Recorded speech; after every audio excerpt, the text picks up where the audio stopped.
afternoon, good evening, good morning to you. Thank you so much for tuning in live or on demand at your own time. Thank you so much for spending this time with us. We do have a special episode today. She's coming on in, but we're going to go ahead and get started.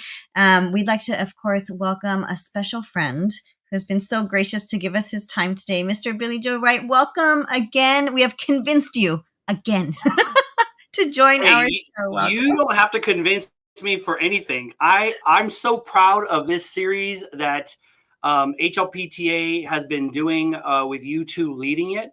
This is something that I brag about, and I feel honored to be president and be able to introduce many of our amazing guests that we're having. But can I just stop and say, I like the other song with my intro, but when I heard this one today, it brought me home, and I was like, they always think of everything. Like I just love it. So let me begin by wishing you both and everybody out there a happy Hispanic Heritage Month, and that I hope that each person, and actually I want to challenge each person that watches this to either go out and tell their story, so that they become part of the Hispanic Heritage storytelling group that we're trying to spread.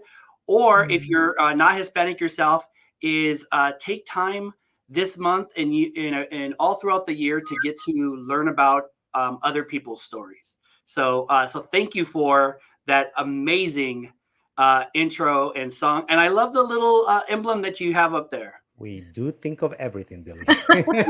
You do. And that's why our members and our community absolutely love you all, because you are always coming outside yourselves and thinking holistically, like we should be in education, thinking holistically about the child. So let me, I know we're already at 6:04, or for those that are watching this, we're already 4 minutes into the show. I know Dr. Isiah and I just kind of finished a meeting, and she was logging on. I believe she's backstage now. So can I introduce her? I don't see her here yet. Okay. Mr. Billy Joe Wright, if you want to let us do our intro, and then while we're doing that, if you can kind of call and see if she needs any assistance coming on. She told me she's backstage right now, but go ahead and do maybe she got booted out and she's trying back in. It's possible. We've been having some tech issues today, but that's, as teachers know, we just continue on with the show. So, Mr. Billy Joe Wright, go ahead and introduce her, and when she gets here, we'll introduce her again, of course. Okay. So let me first begin on a personal level. I came in, and most people know my story. I came back to a district where my family grew up. My mom graduated from La Puente High School. My Theo worked in the district and retired. So I had cousins all over, almost at every school in the district. And I came back because I'm so passionate about the potential for our students and our staff and our community. And one of the big focuses for me has been around telling our own stories, learning other people's stories, and doing the work around equity and access and opportunity and potential. And Dr. Isiah came to us with an enriched background, and I want to read a little bit something that I found about her, and to me it encapsulates what makes everything special about Dr. Isiah as a person. Dr. Isiah's experiences as an immigrant, an English learner, and a child in poverty add to the passion for the work that she does. With that, her focuses are equity and access, multilingual education, leadership, and closing opportunity gaps for the historically underserved youth. Now, what does all that mean? I can tell you from my getting to know her, it means that she leads with her story and her heart. And when you add a personal story plus heart, what that equals is passion. And anytime someone is doing work with our students and educators and operating from a place of passion, then it is completely beneficial. So as Dr. Isiah comes on, as she's able to log on, I want to make sure that that everybody out there understands we have some amazing potential in our district now to continue to move forward, but it takes us challenging ourselves. What are we going to do differently? And are we learning as much from our students and our families as we could?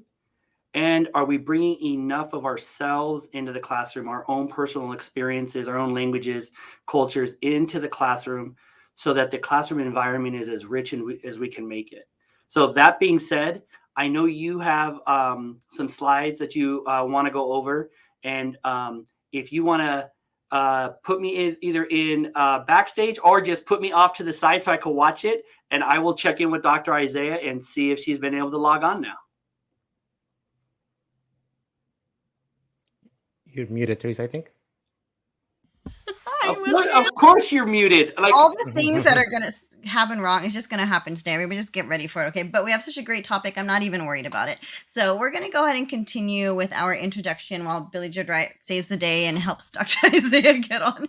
So, everyone, so we are here again, like what Billy Joe said. We're continuing on with this series, embracing diversity, and that's so important. And we are here truly with an expert. And if you didn't know, she's someone that I followed long before. And Ricardo, I think that's the same. I think you also followed her. I actually follow Right. Dr. Isiah on Twitter, and I heard of her and heard so many of her talks way before she came to our district. So she was such an expert in this field and such a strong voice that we followed her already. And then when we found out she was coming to our district, it was just a treat, because when we were like, okay, we need to follow her, we're like, we've been following her already. So she's amazing, and we're excited for her to share the work that she's done and also to give us some tips. Tell us a little bit about her story and kind of to influence how we are with our kids, right? So our episode is called Advancing Equity for All. So we're excited to go over that with her today. But before we continue, of course, we want to thank, of course, the reason why we're able to do this every other Thursday. CTA, thank you so much. We have the ILC here and, of course, our HLPTA here. And you can see Billy always so supportive of us. So thank you. Thank you for spending this time with us to learn more so that we can continue to improve. So let us continue. Did you introduce yourself already? Oh, goodness. Really? My name is Teresa Castro. And I am Ricardo Recinos. And we are both technology toasters from Hacienda La Puente Unified School District. And last but not least, thank you so much, HLP, for this opportunity and just for the talent that we have in our district, for all of our teachers who inspire us every day. They are the reasons why we're here. So thank you. Let's continue. All right, so this is a quote that really hit the spot for us when we were preparing for this day. It's diversity and inclusion are not just about celebrating our differences, but also about honoring our common humanity. We need to create a culture of belonging where everyone feels valued and respected for who they are and what they bring to the table. Because we know diversity, I mean, it's in the word itself, it's talking about what makes us different, right? What makes us different in our own community, what makes us different from one another. But it's really about honoring our common humanity. In our differences, we end up actually so unified because we all are different. And so we have to honor that. So such a beautiful statement. And this is from Dr. Rosa Isiah. So we love that so much. And we also, go ahead. I was going to say that we are very lucky in our district to have so much diversity, right? Because it prepares our students for a diverse and interconnected world. I mean, how great that is to have that ability to just have all these different races, ethnicities, and groups coming together at our district. Yeah, definitely. And here's, of course, some pictures of our kids, and we love to use this one. And in our own trainings in our district, for years and years, we've talked about these graphics here about inequality, moving on to equality and equity and justice, right? Or liberation, right? And that's kind of our goal. That's the direction we're headed. We always talk about, it's not about everyone getting the same thing. It's about getting what they need, right? And we have to make sure that we're honoring everybody in the classroom. So I think I see Billy Joe back on. I'm waiting for Dr. Hi, Billy Joe. So we're going to continue still as we celebrate. So our purpose for today is to examine the importance of embracing human diversity. That's been our goal for this series. We're in episode 3 at this point.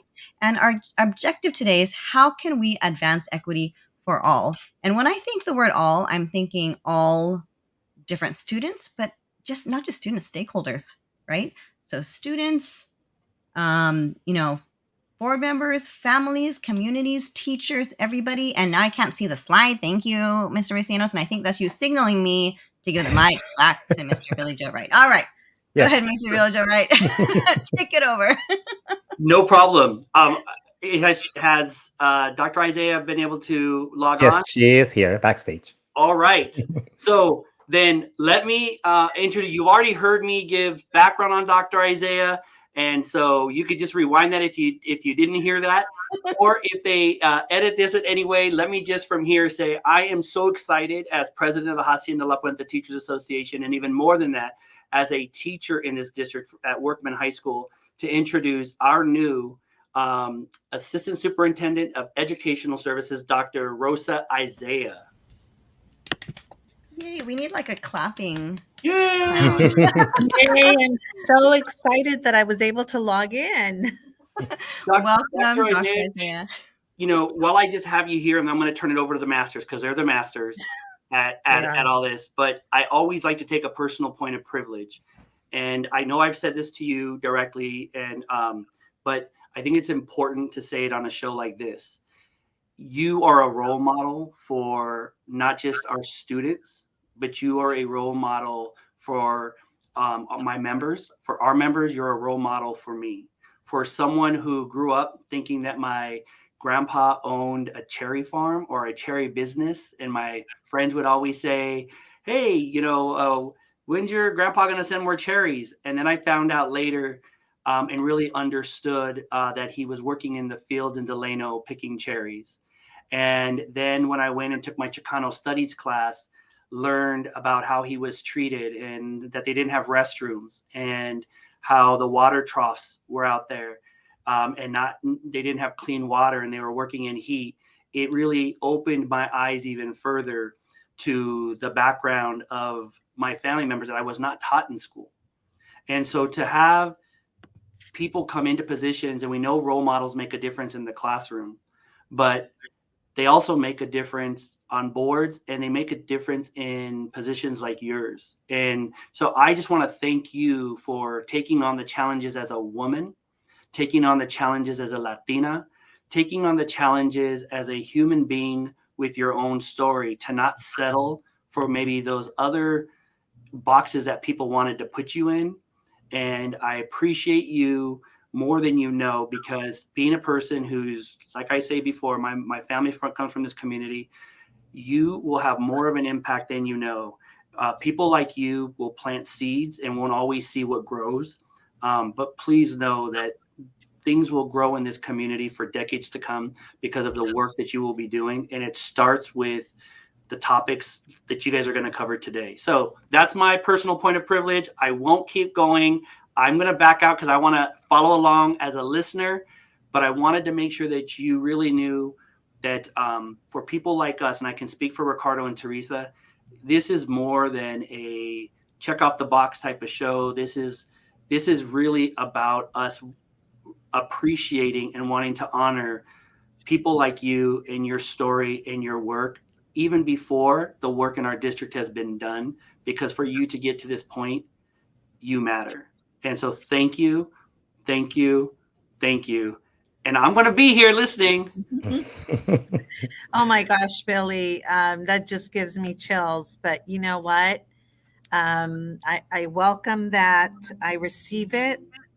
It's hard sometimes to get compliments, right? And part of growth is learning how to accept those compliments. So thank you. I embrace those compliments, and I am so happy to be in this district where I feel like I belong here. I feel so at home. I feel like this is my family. It's just what a great way to start my 30th year as an educator. And I feel so accepted and so connected already. So, and I love that you say that, because to me, if someone asked me, what is this show about that you talk about them doing, and Dr. Isiah and Teresa and Ricardo, it's about creating spaces where our students and our families feel like they belong. And until we belong and feel like we belong, our students and our families will not feel like that. So That's exactly why we're doing it. That's our why. I'm going to back out now. Thank you all so much. I honor each one of you for the work that you do, and it's a complete pleasure of mine to just know you all. And have fun. I'll see you in the chat. See you in the chat, friend. See you in the chat. Bye, friend.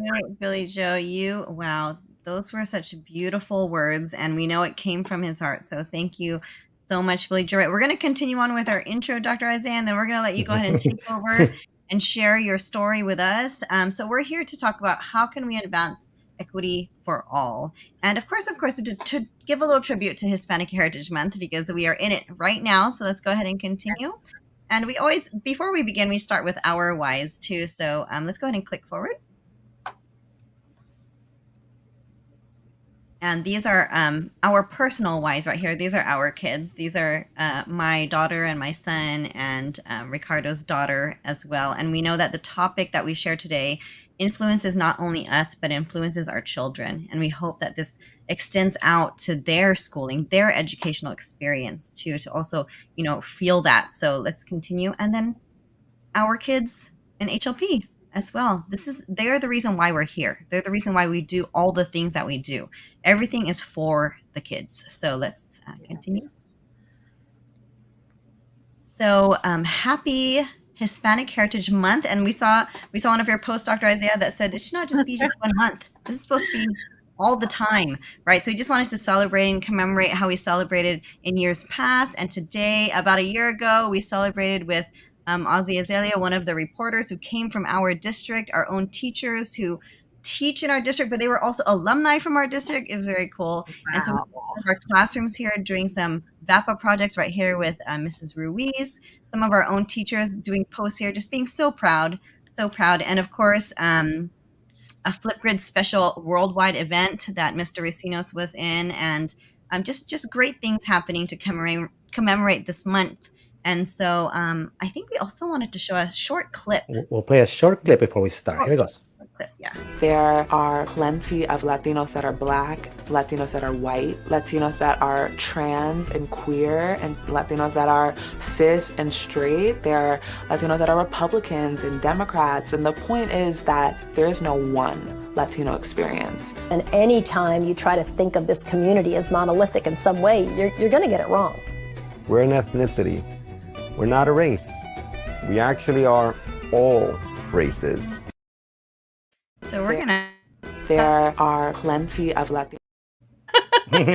He's really it was excited. So good. We wanted to hear it again. That was beautiful. We're gonna watch a little bit more of that at the end of our show, but we just thought that was just such a beautiful video that they put together. So let's go ahead and get started, Mr. Ricinos. Yes, here we go. All right. So, Dr. Isiah, this is the time when we kind of shout out all the great things you've been doing, and here they are pouring in. Everyone, if you Google Dr. Rosa Isiah, there will be so much you can find, because she has done so much work, and we could not fit everything on this slide, but you could see as it trickles in all the great work she has done, whether it's speaking, whether it's her publications, her books, podcasts, all the things. And like what we were saying earlier, Dr. Isiah, you weren't here yet, but we were talking about how we were already following you before you even got here. Because oh my gosh, how exciting. The work that you've done. We're like, oh, she's coming to our district. And we were like so excited. We were already following you because you are amazing. So anyway, so we just wanted to, everyone, if you don't know, just Google so much. But she's going to share a bit of her story today so that we can all get to know her as well. So let's go ahead and talk about a little bit what we're getting into right now, Ricardo. So culturally inclusive teaching is what this series is all about.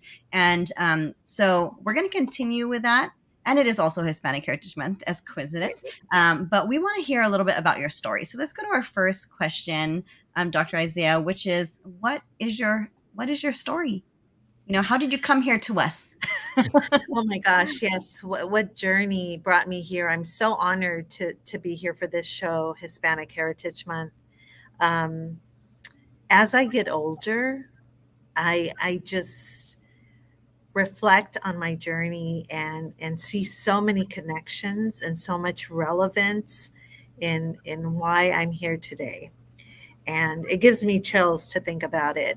So I will go back, and I promise I won't like give you every little bit of my story because we'll be here all Please do. night. I'm okay with that. But when I was 4, I came here from Tijuana, Mexico, and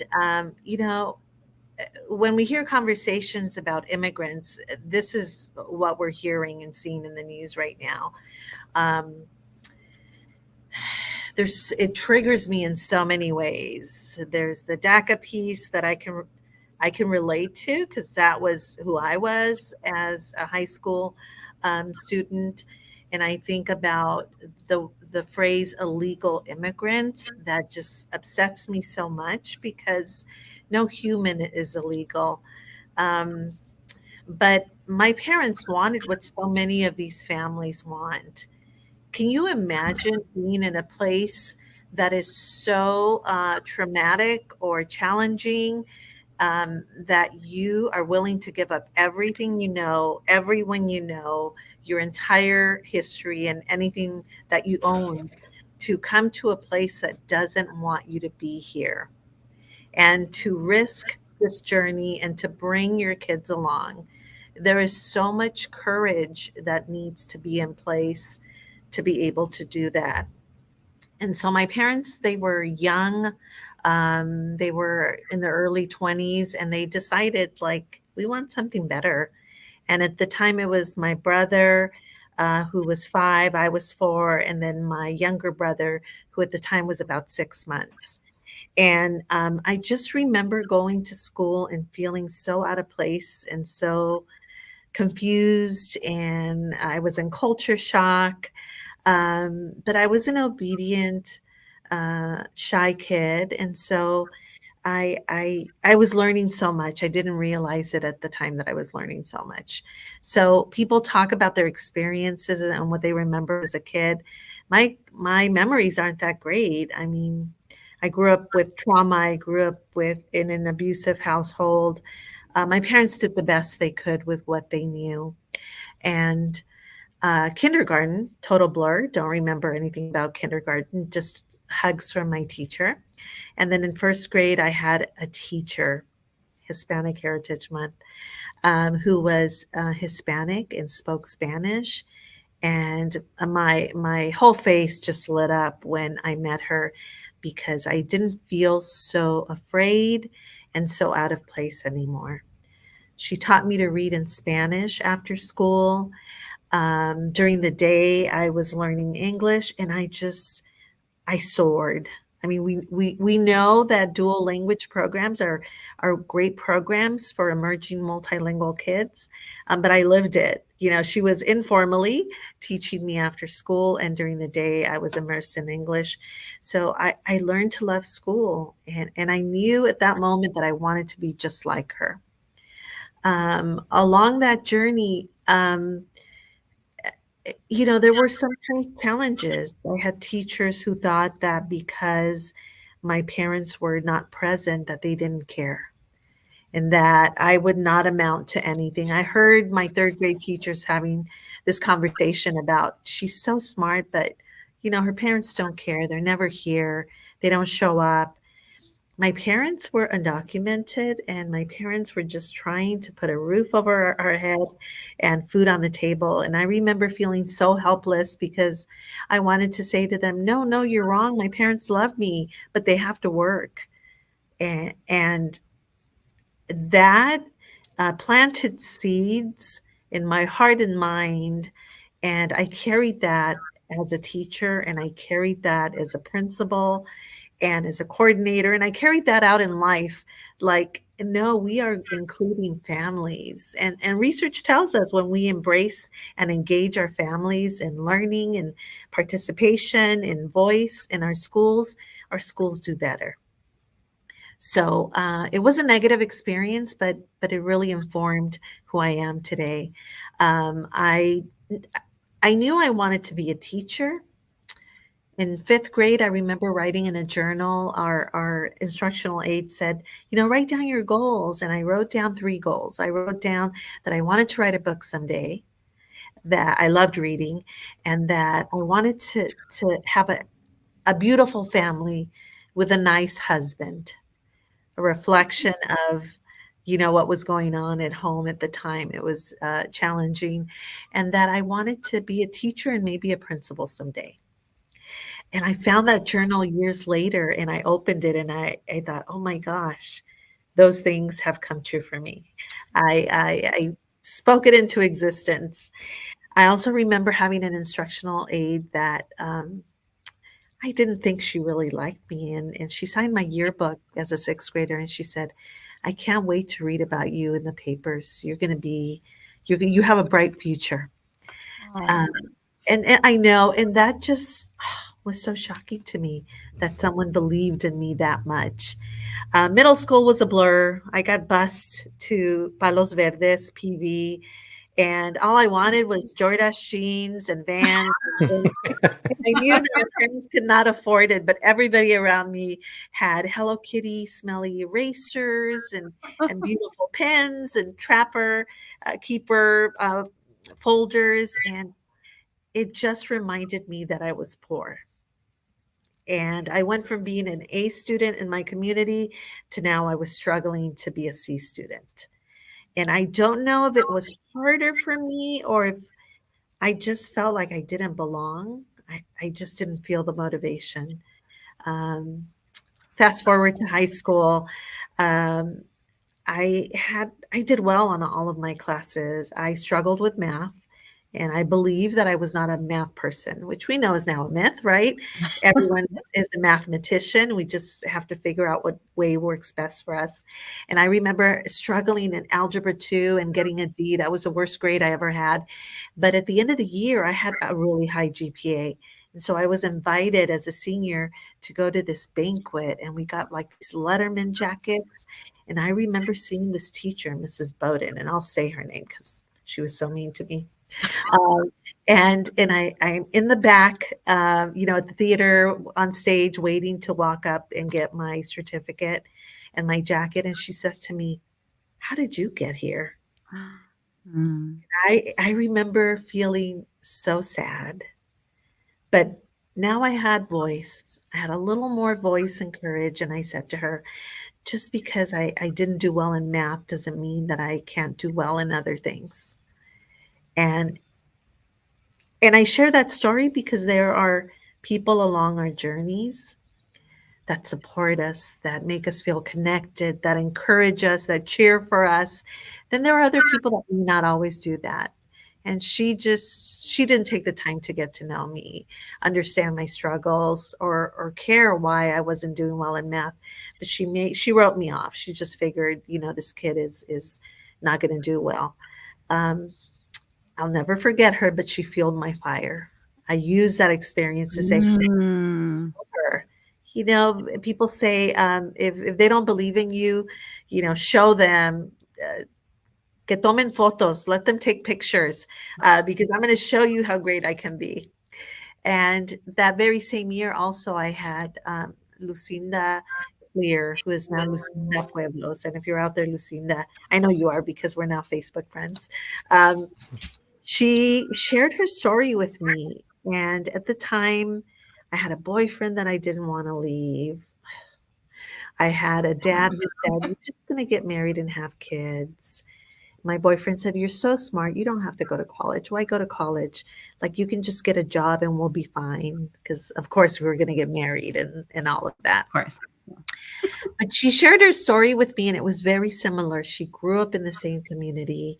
She had a father who also, of course, loved her, but had the same misconception about what girls can do. And in just sharing that story on a bus ride back from a field trip, she inspired me and motivated me. And I decided to apply to the two closest colleges, and that was Cal State Long Beach and Cal State Dominguez Hills. And we went on a field trip to Cal State Long Beach, and it felt so big. I thought, no, I can't do this. We went on a field trip to Dominguez Hills, and I had a direct bus route that would just drop me off at the corner of the school. So, of course, that's what I chose. And it took me 6.5 years to get my bachelor's. I moved out of my house at 18 because there were so many of us. I couldn't study. It was really hard. My mom reminds me, she said, remember, tomabas no dose. You know, you used to drink no dose and soda all night to study. I said, yeah, mom, I remember. And I had a friend who had an apartment and she said, hey, if you want to move in with me, you know, you can have your own space. So I did that. But I had to go to school at night. I was working 2 jobs and so on and so on. But I was determined to finish, and I finished. I started my career in Watts. I taught primary mostly, K-1, 2, best culture I was ever immersed in as an educator. Such a beautiful family feel, super high poverty. And I connected with kids because I could relate in so many ways. High English learner students. And then I got a principal that was not the greatest. And I had just had my son and I was burnt out and I thought, I can't do this anymore. And I was about to leave the profession and my husband encouraged me to apply nearby. So I applied to the Lawndale Elementary School District. It was the best thing I did. I spent 18 years there and I did everything. I had every position, every TOSA position, bilingual resource specialist. It's a very small district, but I always wanted to learn. So whenever something came up, I volunteered or applied for it because my goal was to be a principal. That principal I had that just changed so much at that school, I told myself, I can do better than this. I can serve my community in a better way. So she inspired me to go back to school, get my master's, get my admin credential, and Lawndale gave me those opportunities. And it's been my passion to talk about these issues, to connect with families. I ended my career in Lawndale as a principal. I was a principal there for 7 years at an elementary school, and my focus was Dr. Anthony Muhammad's book on school culture. And so I thought to myself, that makes absolute sense. I've experienced a positive culture, and I want that here for our students, for our community, for our teachers. My dream was that our school would be the heart of the community, that it would be the place where people came to learn, everyone, but that people came when they needed help. And even if we didn't have the answers, that we could support our families, connect them with community resources. And so at the time, I didn't realize we were taking a whole child, whole community approach to education, which with community schools now we realize that is exactly it. We need to support the heart, the body, the mind, all of it together. I had a social worker, I had instructional coaches, and my goal as a leader was to provide teachers with the tools and the learning and the resources so that they could be the best they could possibly be at what they did. And at the end of those 7 years, my team worked so hard. We closed gaps for African American students. We closed gaps for students with disabilities. We closed gaps for our low socioeconomic students. At a school that was over 80% free and reduced, Wow. was over 40% EL, it can be done. It can be done. As part of that, Dr. Anthony Muhammad, I was stalking him at the time on Twitter because I loved his work. And so anytime I had a chance, I told him, hey, we're doing this. Hey, look at these scores. Hey, look at this feedback that the parents are giving us. We're doing some really great stuff. And it involves some challenges, but through it all, it was worth everything. And fast forward, I left Lawndale. I went to a nearby district, Norwalk La Mirada, as elementary director, equity and access. And I was so excited about having that title because I thought, oh my gosh, this, it brings attention to this need of equity. I didn't realize that's the work we were doing, but I knew that was something I was passionate about. So during all of this time, I worked on my doctorate at LMU, and I have an EdD in educational leadership for social justice how fitting. It was the perfect choice for me. So I didn't go to USC, although I love a USC. Didn't go to UCLA, but decided on LMU. Those were the three schools I applied to. And this is my life's work. I don't just talk about this. I live this. This is how every decision that I make is through that lens. How is this good for kids? That is the question I ask myself as a teacher. That is the question as a principal or a TOSA or a coach or an AP that I brought to the table. And making the switch over to a district office position, I thought, well, how am I contributing? How do I continue this equity work? And little did I know that I had a different impact, a bigger impact.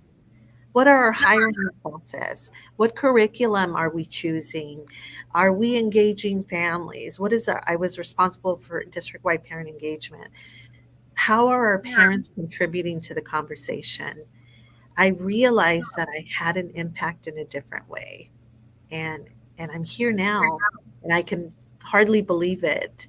And having great conversations, learning so much about Hacienda La Puente, and envisioning, along with a great team, what our possibilities are for all students, all of our kids. That was a short. Oh, wow. Really? Okay. I want to hear so much more. That is an amazing journey. That's an understatement, really. An amazing journey. And we're so thankful to everyone who's taken part on the road that has brought you here to us. And when we listen to your story, we know you live the story. This is not just a story. This is who you are. And so, wow. And as I listen, I think, I see our kids, but I also see us as educators. When you say your story, I could see things about myself and about my fellow teachers who relate. And the last time you were on the show, we had so many teachers stop us in the middle of the hall saying, that was my story. When she was talking, this is how I felt. And so, what you're doing right now is you're empowering us as educators and also empowering our kids. So there's so much we want to say about that, but we want to continue on to get to know you more. And I think Ricardo also wanted to. No, I was going to say I'm sorry. exactly what you said. What's been amazing about this series is having teachers run to us and say, oh my God, you're telling my story. When I hear you, Dr. Isiah, and talk about, your parents leaving Mexico illegally, that's my mom. When I think about Hispanic Heritage Month this month and what I owe to my mom and how she changed my life, it's always, someone asks me that question, how do you celebrate? I honor my mom because she has made so many sacrifices for us to be able to get ahead, even if you didn't speak the language, even if you felt alienated from the school. I always tell this story. Yeah. She made all those sacrifices to be able to support my dream. So yeah, we're thankful for your story. Yes. So much. Mm-hmm. Thank you. There's so much power in that. I just want to say this quick part about it is we get so connected to the data, the numbers. And it's so important that we see our students beyond that. And I'm not saying anyone here does, but I know that as an educator of 30 years, there's a tendency to do that. But we also have to listen to other stories. The storytelling. Tell your stories, change the world. You never know who you're going to impact that just needed to hear that it can be done, that it can be said, that it can be changed, that it can be improved. And so I am all about the qualitative data as well as the quantitative data. Yes, and when you were sharing your story, just how powerful words are. Those educators who said this tiniest thing to encourage you, you just kind of, this happened. And then when you met those people who weren't really encouraging you, how that affected you too. And that's where we are, how important our words are to our kids. And I know we can only see things out of our own lens, but to jump to the conclusion of, parents don't care, they're not around, but you don't know the whole story. Sometimes we have to know the whole story. But yes, let's continue because I can go on forever and ever with you, Dr. Isiah. So Dr. Isaiah, you've served students in your community for 30 years and have been a leader in promoting equity, access, multilingual education, and social justice, just like you went over right now. So what inspired you to pursue this path, and what are some of the challenges and successes you have encountered along the way? Oh my gosh. I think my personal story inspired me to pursue this path. But the story of my own family, I am first gen, and I'm the only person who went to college. And I have 7 brothers and sisters. And so my youngest brother is a police officer. Then I have another brother who was incarcerated most of his life and still struggles with addiction. And when you're first gen, it's bittersweet sometimes, because I remember for a while I felt so much guilt. I thought, oh gosh, why me? Why not them? Or my parents supported me the best way they knew how. My dad had a 3rd grade education, my mom a 6th grade education, and so for me moving out, which was totally something you didn't do. Like, you're not married, you're gonna move out, you're Right. 18 years old. What is wrong with you? What que mala hija, but my parents supported me as much as they could because they knew that this is what I needed to do to get to the other spot. So my own family now it continues to inspire me. Um, all of my nieces and nephews are either college graduates or in college or community. They've all pursued higher ed. And my nieces say, "Oh, we want to be like Auntie Rosa." I don't to toot my horn, but I remember graduating from LMU and wondering, like, should I invite everybody? Like, oh, I don't know if I want to do that. It's hot. It's Mother's Day. And I realized that day everyone came, Oh, that it was not just about me, that it right. was about our community and our family, and being able to see that it can be done. And that is another reason why I continue to do this.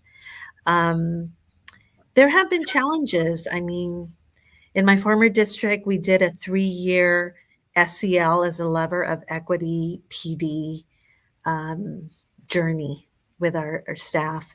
And that first year, we started with topics like the myth of color blindness.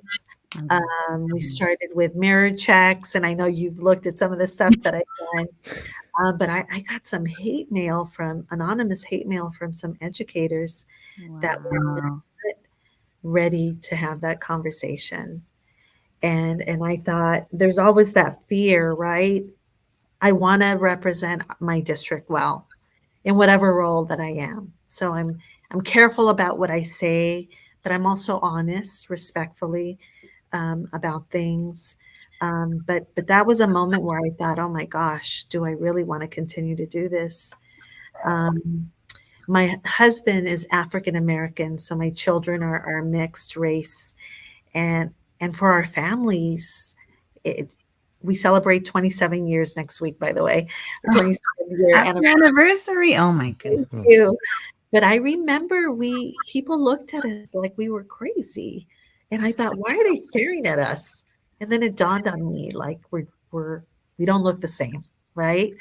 And pushback that I received from my own family and the community.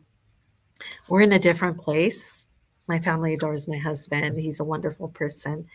But challenges in my personal life, challenges in my work life around this idea of diversity and equity and having necessary conversations. I don't like to call them hard conversations because at the end of the day, they're necessary to grow and to create better learning systems, environments for our kid, better communities for our kids. That fuels me. And as a principal and as a teacher, those were my children. I would tell parents, like, when they're here, you have my word. I will do everything I can to make sure that they get what they need and deserve, but and I will also hold them and you accountable, because we have to work together. And that's been my life's work. It has brought those challenges, but it's okay. It's part of the work. I'm fine with that. That's so inspiring, Dr. Isaiah, because honestly, ever since we've been diving deeper into this conversation in the last year or two, we have been getting kind of mixed reaction, but not once did we think like we're going to back down from this conversation, because it's a very important conversation. And so your journey is so inspiring. So we're going to keep going. And thank you. But we wanted to watch. Go ahead, Ricardo. I know Right, you we'll want play to a short video. short video. I remember this guy. It's a difficult thing to look in the mirror and be completely honest with self, because it means admitting Oh, sorry. that we're not perfect, and that in some way we may not have been equitable to someone else. So as an educator, some of the work that we've done includes just asking ourselves some honest questions. Do you believe all children can learn? Do you value diversity? What are your assumptions about your students or families in your school community? And that was Tom Schimmer. He's awesome. Yes, he is. Such powerful questions that I think every educator, whether we're new to the practice or have been around for the longest time, those are questions we should ask ourselves, every time. And yes, I love that little snippet. I was like, we have to play it. I don't care how much time it takes. Ricardo found that for us, so thank you. All right, so we're going to go ahead and continue. So you've accomplished so many things along with being an author and the journey that you've shared with us. You didn't mention those things in your journey, by the way. I said that was I a short forgot about that. That's a Twitter story. We have to talk about being a connected educator at another time. It's powerful. It's true. But you're also the founder of the WeleadED and Twitter chat and the WeleadED. Is it BAMradio? Is that what you call it? Yeah, BAM Radio Network. Yes. Radio podcast, where you discuss topics such as educational leadership, culture and equity, and the power of relationships. How do you use these platforms to engage educators and families in culture responsive teaching practices? Well, I love learning. And that's part of the reason why I jumped on the Twitter bandwagon over 10 years ago. And once I was there, I thought, wait a minute, nobody's talking about the hard stuff. Everything doesn't work that way. Everything isn't like the Barbie movie, like pink and wonderful and happy, and everything is awesome. It's not. And so I love to learn. So I was always on different chats on Twitter. And then I realized like, I can do this. That's kind of how my life's been, like, okay, well, I'll figure out how to do it. So I started WeleadED. And at first it was going to be focused on females in leadership, because I am very passionate about women in leadership and supporting each other. And then my son said, Mom, you talk about equity. Why would you have a chat just for women? And I thought, oh my gosh. True. So we left it at WeleadED, and everything I did was through the lens of equity. Leadership through the lens of equity. Who's leading the leaders and having conversations? And what you and I take for granted, like this comes naturally to me. I'm very passionate about it. I read about it for fun. I mean, that's what I do to relax. But I realize not everybody thinks this way. Right. Everyone has biases. Yes. How do we get past that if we don't talk about it? So I started being very strategic in those chats. I did the chat for about 5 years. I've stepped away from it. But every time we had a conversation, I put a lot of time into the questions, just like the both of you do, because I wanted to pull out, those harder topics. And I wanted people to feel comfortable and safe speaking about it in a very public forum. Mhm. It worked. It worked. So 20,000 followers later, Wow. I had so many opportunities because of that. So I've co-authored books on English learners, on leadership, on equity, on funds of knowledge and valuing what our students bring to the table. Our kids are not blank slates. They are not, as Freire would say, we think we're just going to pour our knowledge into them and our ideas. Our kids have so much to share with us, whether it's lived experiences, language. There's so much there, and so I really leveraged that and was able to do that. And through that Twitter journey, being connected, I connected with Tom Schimmer, with Anthony Mohammed. I had an opportunity I presented in Guatemala City and Hawaii and everywhere, and it just brought me joy to be able to share and ask questions and cause people to pause. And maybe that's the one thing that they needed to hear, to know it's okay. It's okay to celebrate diversity. Why do we say we're colorblind? What do you see if you say you're colorblind? Do you see me? Do you see my language? Do you see my ethnicity? It's Hispanic Heritage Month. We are so diverse. Like if we say we're colorblind, we're not valuing, in my opinion, all of that beautiful diversity in language. And I forgot the question, but I hope I answered it. You Sorry. did, definitely. You answered it beautifully, Dr. Isiah. Yes. Yeah. So thank you so much. Yeah, we noticed when we were like, wow, she has so many followers, but for good reason. And as we started digging, wow, just all the things that you say and the questions that you want us to ask ourselves are really, that's the big thing, right? And facing our own biases, I think, was the big one for me too, because it's hard to look at yourself. It is. And to say, oh my gosh, but really, what do you think about our kids? Really, do you believe English learners can learn? Do you believe African American boys should be punished? Let's look at our data. Like, we've got to figure out. And that doesn't mean you're a bad person. Well-intentioned people have biases, but when you know better, you do better. I love Maya Angelou's quote. So let's know more. Let's know better so we can do better by our students and community, wherever you are. And I was gonna skip this video, but I do have to play it because you talked about the myth of color blindness. So I am going to play it. Okay. What do you mean by the myth of color blindness? Let's explore that for a moment. When we don't honor, acknowledge our differences, our Oh, it did it again. I'm so sorry. languages, our cultures, our preferences, our ethnic backgrounds. If we don't see that, then what do we see? If you don't see that I am a Latina woman who is a leader and comes from poverty and has had struggle and trauma in her life, then do you see me? So I realized it was this romanticized, very comfortable version of what reality is. And the reality is, well, essentially a myth. The reality is that we do see all of those things, and that's not a bad thing.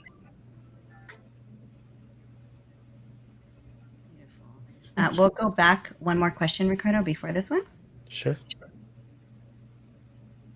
All right, Dr. Isiah, this might be our last question, depending on timing. But of course, please interject information about your books as well. So you were the recipient of Loyola Marymount University's 2019 Leader for Social Justice Award, recognizing your ongoing acts of community service, social justice, and racial reconciliation. What does social justice mean to you, and how do you enact it in your work as an assistant superintendent? Oh my gosh, that's a great question. Yes. Okay. I my little disclaimer, I've been here 2 months, but I plan to be here many, many, many more. When I think about social justice, this was a big part of LMU's work, is serving the community, creating just systems wherever you are, in the workplace, in the community, in schools if you're an educator. And for me, that just it means seeing things through that lens, connecting with the people that you serve, because I see this as service.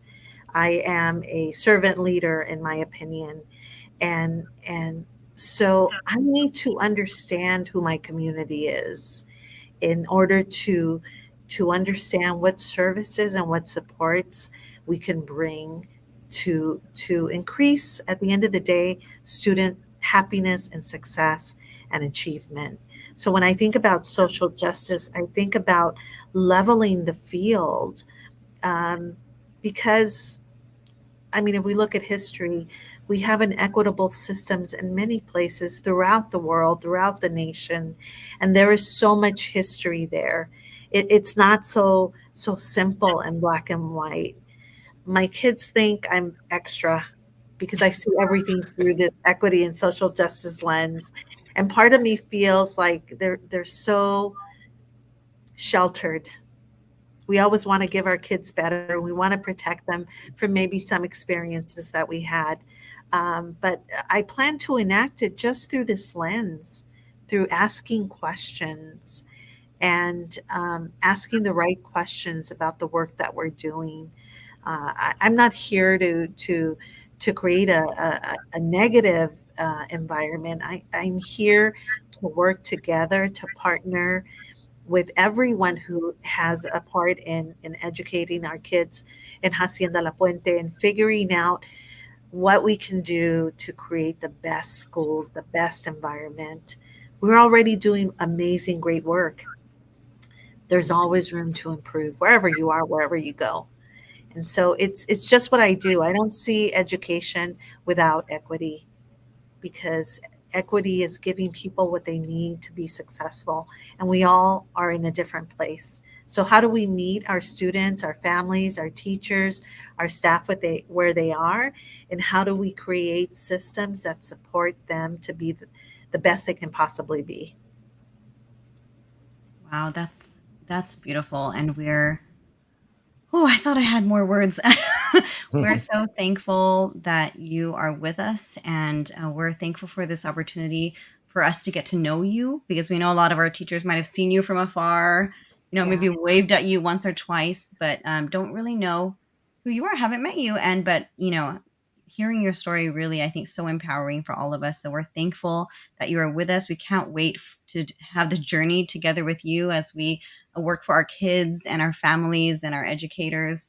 And I love this quote. I see this all over the place. Stories engage, inspire, and move us to do more. Storytelling is deeply compelling. Are you telling your story? Are we giving students opportunity to share theirs? That's a good question. We learn through narrative. Tell your story and change the world. That's beautiful. Thank you, Dr. Isiah. Before we let you go, we're just going to play. Do we have one more video, Mr. It's Ricinos? the last video we're going to play, I think. A quick video, and then we'll give you a moment for a quick shout out, and then that will be the end of our show tonight. So let's go ahead and play.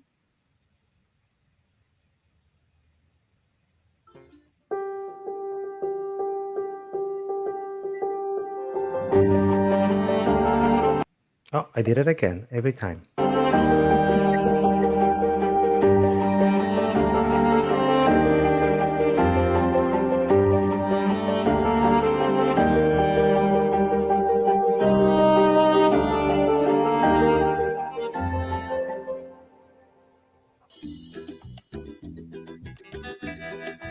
I think it's really hard to do a description of the Latino community in sort of one sweeping statement.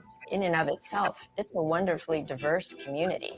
And I'm not sure non-Latinos actually realize that. Pretending that a Mexican is the same thing as an Argentinian is as ludicrous as saying someone from Brooklyn is the same as someone from Texas. To be a Latino in Argentina, it was one thing. To be a Latino here, it was quite different. Not all Latinos speak Spanish. Not all Latinos are Catholic. Not all Latinos are brown. Not all Latinos like spicy food, There are plenty of Latinos that are Black, Latinos that are white, Latinos that are trans and queer, and Latinos that are cis and straight. There are Latinos that are Republicans and Democrats. And the point is that there's no one Latino experience. So that brings us back to the video that we started with earlier. And I know we're celebrating Hispanic Heritage Month, but as I see that, I think that about my own culture as well. So any lasting words, any last words, Dr. Isiah, before we let you go? We're getting a lot of love in the chat right now. A lot of love. I love it. I mean, what can I say? I can only be me. This is my lens. And I feel that we have to remember our impact on kids. If I could make a recommendation, it's connect with kids. You never know the impression that you're making on children. And the key to success is relationships and connections. And if you don't know, ask. It's okay. Give kids an opportunity to see themselves in the lessons in your work. I mean, I can't. I'll shout it from the mountaintops. Connections and relationships is how you begin equity work. And let's move away from just learning. Let's get to doing. And you're doing it in your classrooms. Our kids connect with everyone is part of that. From the moment they walk on campus, yard supervisor, cafeteria personnel, the principal, the teacher, everyone contributes to the success of the student. So let's work together to do that. That is a beautiful message. And with that, thank you so much, Dr. Isiah. Thank you, Billy Joe, for joining us in the beginning. Thank you, everyone who is listening, whether live or you're tuning in later. Thank you so much. And we will see you again. And I'm sure this is not the last time we're going to hear from Dr. Isiah with her inspiring story and inspiring words to help us continue on as teachers. So thank you, everybody. Muchísimas gracias, Dr. Isiah. Muchísimas gracias.